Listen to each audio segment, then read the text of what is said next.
prison in Chile are generally poor.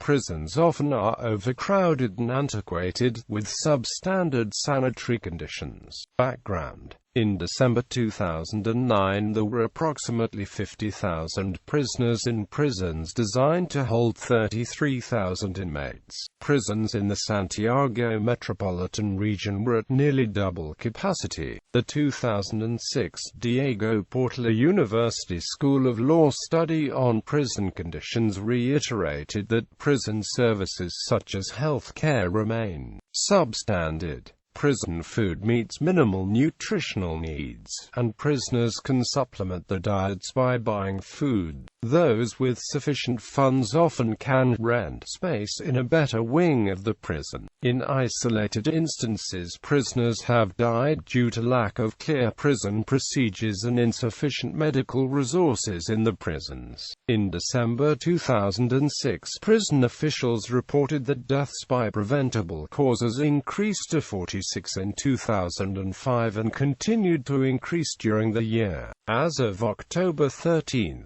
2006, 38 inmates had been killed by other prisoners, and 16 inmates had committed suicide. A study by the Public Defender's Office in 7 of 13 regions reported that during 2005, 59% of prisoners claimed to have been victims of abuse or attacks. In 34% of reported abuse cases, the alleged offenders were prison officials. 17% of prisoners reported receiving physical punishment, and 6% of prisoners described the physical punishment as torture. The government permits prison visits by independent human rights observers, and such visits take place. These include regular visits by Catholic and Protestant clerics and the NGO Paternitas. Amnesty International and the International Committee of the Red Cross have also been granted access to facilities and prisoners. Prisoner rights groups continue to investigate alleged use of excessive force against detainees and particularly were concerned with the treatment of prisoners in maximum security prisons.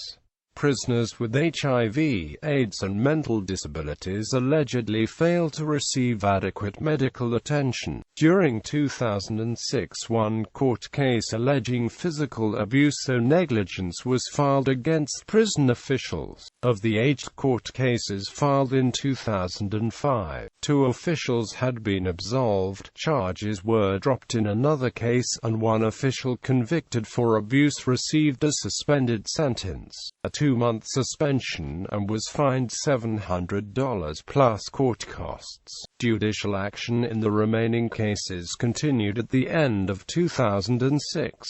As of August 2006, courts had not substantiated any of the 29 complaints alleging abuse or negligence that were filed during the year. The Gendarmerie also conducted administrative investigations into all allegations of abuse.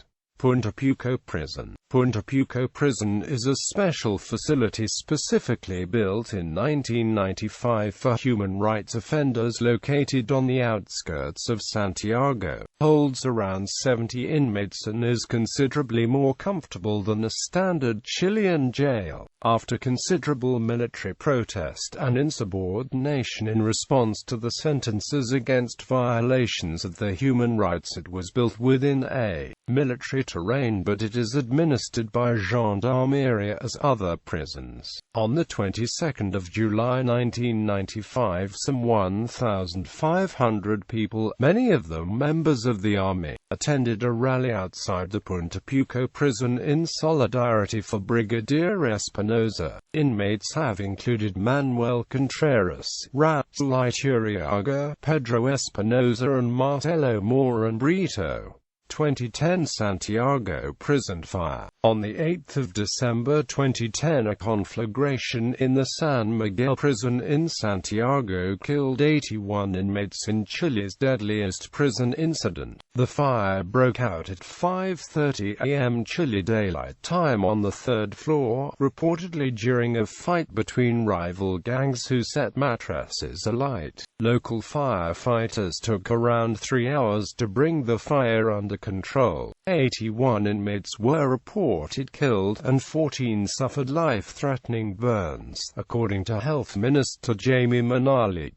One firefighter and 2 prison guards also suffered lesser injuries. According to Chile's Foundation Paz Ciudadana, the prison's capacity is 892, but was heavily overcrowded with 1,654 inmates. The incident prompted Chile's President Sebastián Piñera to call for an end to the overcrowding in the country's prison system, saying, "We cannot keep living with a prison system which is absolutely inhumane. We are going to speed up the process to ensure our country has a humane, dignified prison system that befits a civilized country." Statistics